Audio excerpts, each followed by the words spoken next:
Hi,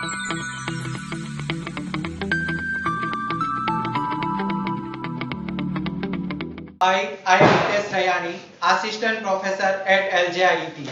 This is the first lecture of Design of Machine Elements. The learning outcomes of this lecture is to understand the teaching and examinations patterns and content of this subject. Also, we will learn in these lectures basics of machine designs, selections of material and mechanical properties of material. Now, design of machine elements. In this subject, teaching and examinations patterns as per the GTU. And teaching, there are per week 3 hours for the theory lectures and 2 hours for the practicals, and total credit of this subject is 5. In if you seen the examinations marks for this subject, there are 100 marks for the theory exams and 50 marks for the practical exams. Total marks of this subject is 150 marks. If you see the theory marks, there are 70 marks for the external examinations and 30 marks for the mid-internal exams. In practical exams, there are 30 marks for the external examinations and 20 marks for the internal viva. Now, if we see the contents of design of machine elements, the first chapter of this subject is introductions. In these subjects, you have to learn the basic procedure of design or element of designs. Also, you learn the selections of materials, considerations in element design or machine designs like ergonomics, manufacturing, etc. Also, you learn in these chapters the material properties of mechanicals. Also, you learn the mechanical properties of materials and IS coding for steel and cast iron. Now, second chapter is design against fluctuating load. In previous, you learned the static design. In static designs, there are constant load applied on the component. Now, in these chapters, you have to learn the design against fluctuating load. Means you have to learn the design of component when the component is subjected to fluctuating load or reverse load like compression or tension. So in this chapter, the main contents you have to learn are stress concentrations, endurance limit, factor affecting the endurance limit, ascent diagrams, designs according to the completely reverse stress and cumulative damage. Also, you have to learn the design criteria, design theories like Soderbergh, Goodman, modify Goodman's and Gerber criteria for the fluctuating load, and you have to also learn the designs according to the combined stress. So total weightage of this chapter is 20%. Now the third chapter is the design of springs. In these chapters you have to learn the basics of springs like classifications of springs, end style of springs,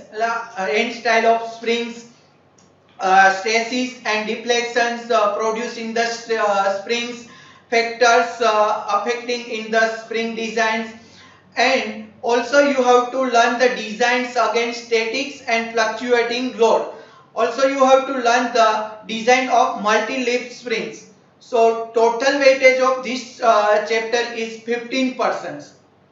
Now the fourth chapter is the belt and chain drives. So in these chapters you learn the design of belt drive and chain drive.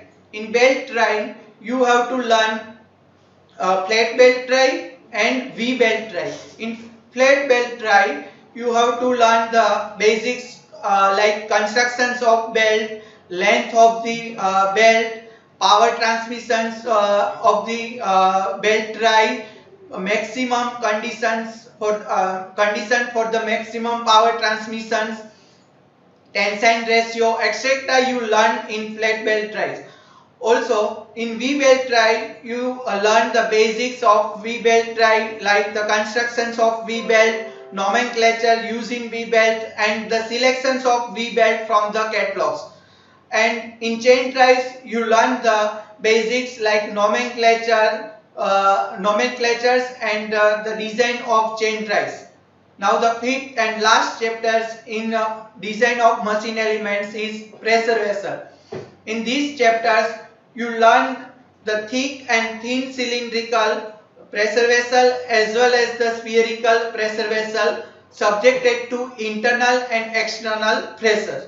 Also you learn the design of enclosures and introduction to design codes, and the weightage of this chapter is 25%. Now machine design. What is machine design?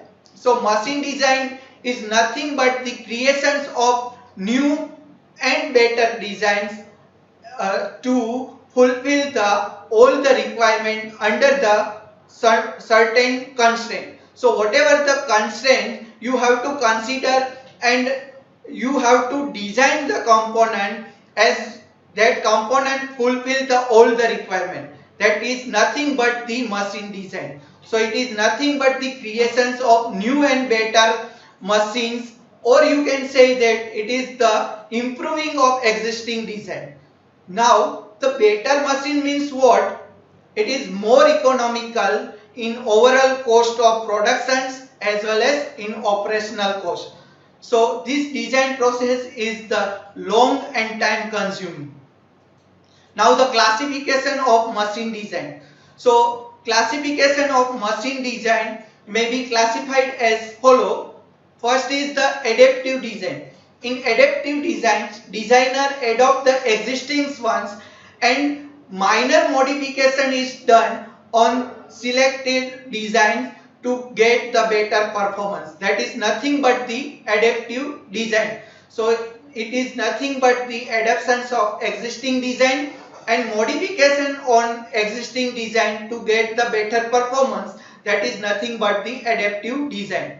Now next is the development design. In this type of design, existing design is modified according to the adoptions of new material or different method of manufacturing.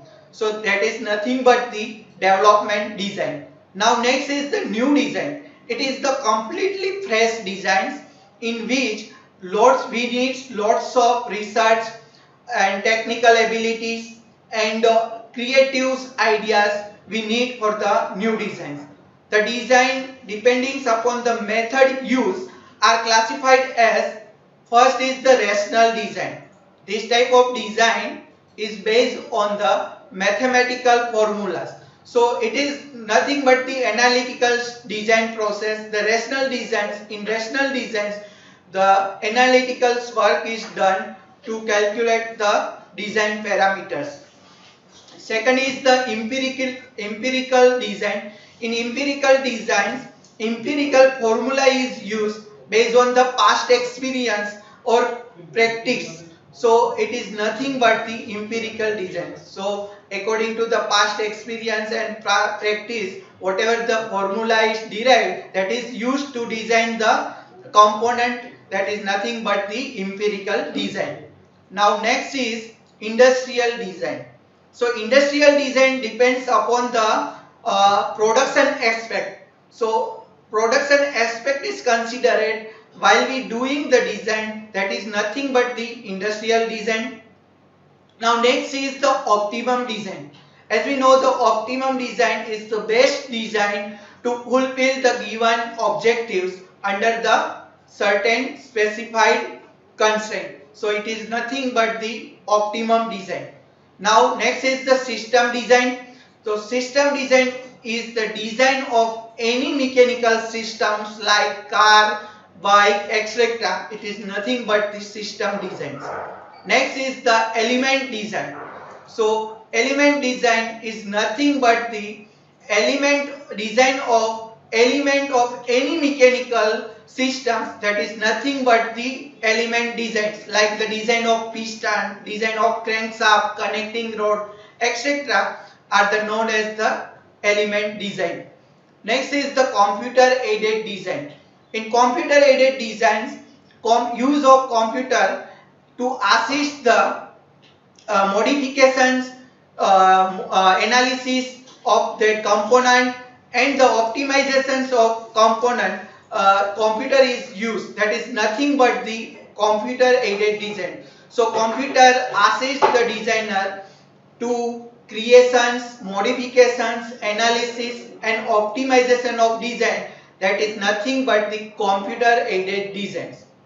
Now in next video we will learn the basic design procedure for machine design or element designs and the mechanical property of materials. Thank you.